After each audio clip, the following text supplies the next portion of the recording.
तीसरा उसूल जो कुरान मजीद नौजवान को देता है अपने फ्यूचर को रीशेप करने के लिए, कामयाबी के रास्ते के लिए, वो क्या है? वो है इन्ना मअल उसर युसरा।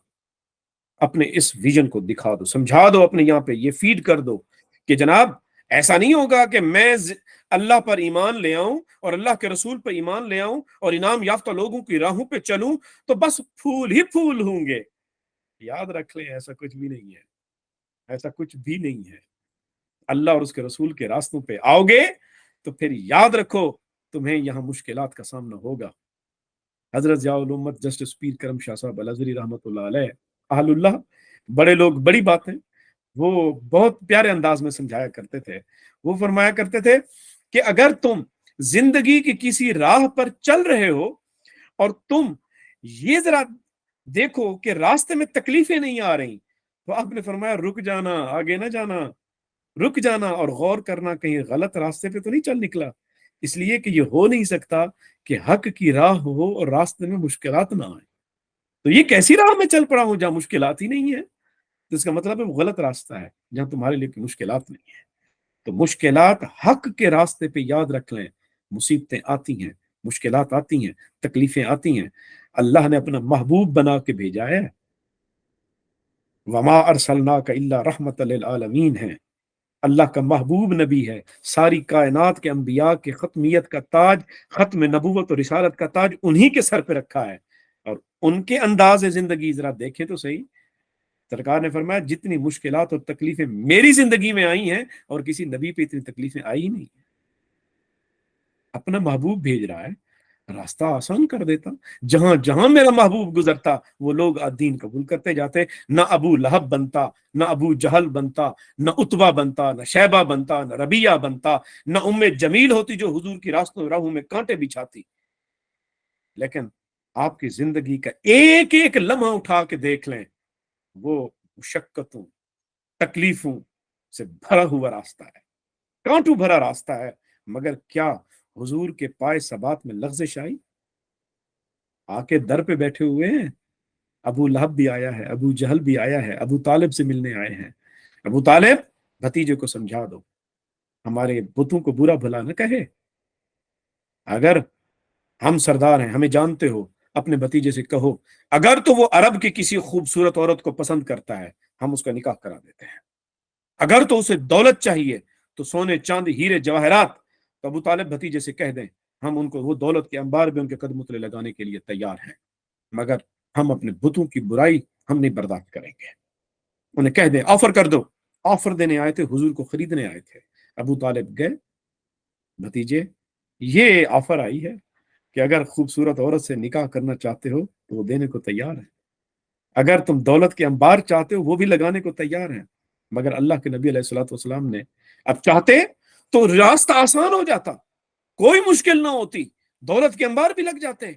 मगर राह हक नहीं थी वो, राह हक कुछ और थी जिसके लिए अल्लाह ने उनको भेजा था, और वो रास्ता भी तकलीफों वाला था।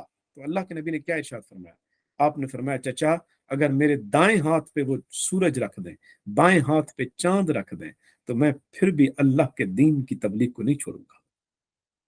ठुकरा दिया, मुश्किल राह का इंतखाब कर दिया और उम्मत मुस्लिमा के नौजवान को बताया है, खबरदार, अगर इस्लाम को ये समझ के आओगे तो तुम्हारी जिंदगी बड़ी आसान हो जाएगी, राहों में कोई तकलीफें नहीं आएंगी। तो सोच समझ के आना। लोग आसान समझते हैं मुसलमान होना, हजरत इकबाल ने कहा, मुसलमानी अंदा आसानी का काम नहीं है, यहाँ तकलीफें बड़ी राहें हैं। इन आबलू से पाऊं के घबरा गया था मैं, जी खुश हुआ है राह को पुरखार देखकर। कहा सिर्फ मेरे पाँव में छाले पड़े हुए थे और सोचता था अगर ऐसे इन छालों के साथ चलता जाऊंगा तो मैं घबरा गया था कि सिर्फ छाले पाँव में मैं चलूंगा, सिर्फ छालों की तकलीफ होगी। कहा जब मैंने देखा कि रास्ते में कांटे भी हैं, कि छालों के साथ चलूंगा और छालों की तकलीफ और फिर कांटे भी चुभेंगे, हाँ अब मजा आएगा महबूब के रास्ते पे चलने का, कि तकलीफें भी होंगी और मुस्तफा राजी होगा। तो ये है बुनियादी तौर पर, आसान काम नहीं है। तो कुरान में याद रख लें, कुरान का जो कामयाबी का तीसरा उसूल कुरान दे रहा है वो क्या है? वो है इन्ना मअल उसर युसरा। तंगियां जरूर आएंगी, लेकिन वादा है तंगियों के साथ आसानियां जुड़ी हुई हैं। तुम दिए बादे मुखालिफ से न घबरा ए उकाब, ये तो चलती है तुझे ऊंचा उड़ाने के लिए। बाद मुखालिफ तो तेरे हौसले बुलंद करने आती है। तू अगर ये समझे कि ये तो बाद मुखालिफ आ गई, मैं उड़ता ही नहीं हूं, तो फिर तू पस्तियों में बैठा रहेगा, कभी फिजाओं के तो नजारे नहीं करेगा। अपनी बाद मुखालिफ को तूने ही दिखाना है कि मैंने किस तरह ऊंचा उड़ना है। तो इसलिए तंगियां तेरे रास्ते में आएंगी। सीरत नबी अलैहिस्सलाम की जो मक्की जिंदगी है, देख लो मुश्किलात की जिंदगी है। हुजूर अलैहिस्सलाम आप काबे का तवाफ फरमा रहे थे और काबे के तवाफ के दौरान सजदे में गए, वहीं पे हरम में उन बदबख्तों ने आकर ऊंट की ओजरी जो थी, ओज, वो हुजूर पे आकर डाल दी और इतने वजनी थी कि हुजूर उठ नहीं पाए। हजरत सैयदतुन्निसा अहलिल जन्नह भाग के गई, जब देखा तो रोती भी थी और कहती थी, वो जो तुम्हें जहन्नुम की आग से बचाना चाहता है, तुम उनके को ये तकलीफें देते हो। हजरत बीबी फातिमा ज़हरा ने उनके ऊपर से वो बोझ हटाया। तकलीफें दी हैं, ये नहीं है कि आसानियां थी। मदनी जिंदगी की आसानियां फिर आ गई, लेकिन मदनी जिंदगी में भी कदम कदम पे गजवा बदर भी हुआ, गजवा उहद भी हुआ, गजवा खंदक भी हुआ, मगर हुजूर के पाए इस्तिकलाल में कभी लग्जिश नहीं आई। हजरत इकबाल कहते हैं, आ मैं तुझको बताऊं तकदीर उमम क्या है, शमशीर सना अव्वल ताउस रुबाब आखिर। कि तू ये समझता है कि कौमों की तकदीरें ऐसी बनती हैं कि वो बस वो रंग रलियों में पड़े रहते हैं, वो आसानियों में पड़े रहते हैं। कहते हैं नहीं, ताउस और रुबाब आखिर, ये अयाशियां आखिर का काम है। पहला काम क्या है? शमशीर और सना, आपको जंग लड़नी है, ये पहला काम है।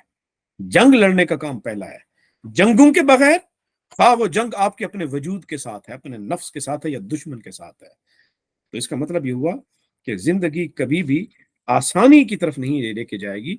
हजरत इकबाल ने एक और जगह पर कहा था कि जब तक न जिंदगी के हकायक पे हो नजर, तेरा जुजाज हो न सकेगा हरीफ संग। ये जोर ये जोर दस्त व जरबत कारी का है मकाम, मैदान जंग में न तलब कर नवाए चंग।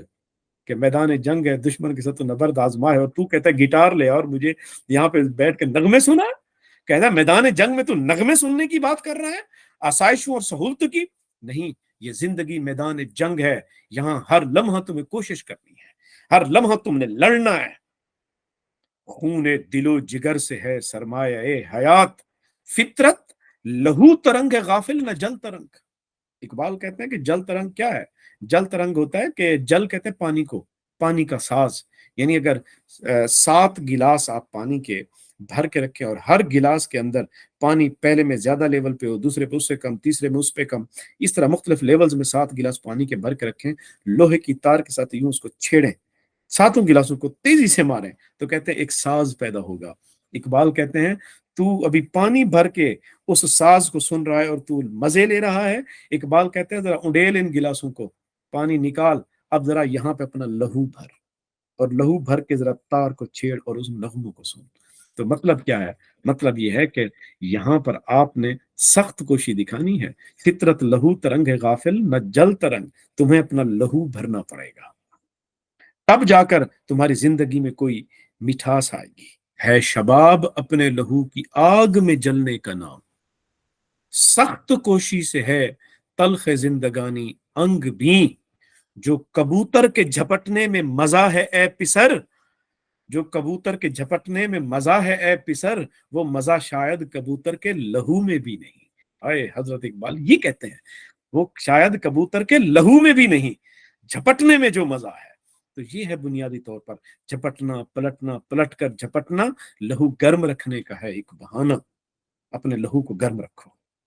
तो इसीलिए इन माल उसर युसरा, तो फिर वो युसरा की जिंदगी मदनी जिंदगी में भी अल्लाह ने दिखाई। फतह मक्का हुआ, लोगों को माफ कर दिया, आलम इस्लाम को कुव्वत नसीब हो गई, फिर इर्द गिर्द सल्तनतों को खत लिखे गए और आलम इस्लाम फिर दुनिया के अंदर फैल गया। ये है वो युस्र जिसकी तरफ आपको कुरान उसूल दे रहा है।